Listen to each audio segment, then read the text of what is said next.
নমস্কাৰ, লাকি ইণ্টেৰিয়ৰৰ নতুন এটা ভিডিঅ'লৈ আপোনালোকক স্বাগতম। আজি আপোনালোকক দেখুৱাম চাৰিটা ৰুমৰ টি চিলিঙি ডিজাইন।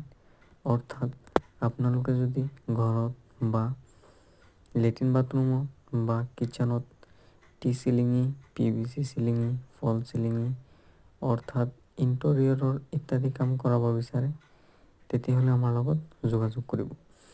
লগতে স্কুল কলেজৰ টি চিলিঙি, ফল চিলিঙি, PVC চিলিঙি অৰ্থাৎ এলুমিনিয়ামৰ খিৰিকী দৰজাৰ কামখিনি আমি অতি কম মূল্যত কৰাৰ চেষ্টা কৰোঁ। আমি অসমৰ বিভিন্ন ঠাইত কাম কৰি আছোঁ। আপোনালোকে যদি ভিডিঅ'টো চাই ভাল পায়, তেতিয়াহ'লে এটা লাইক, কমেণ্ট আৰু শ্বেয়াৰ কৰিব। লগতে চেনেলটো ছাবস্ক্ৰাইব কৰিব। ভিডিঅ'টো চোৱাৰ বাবে ধন্যবাদ।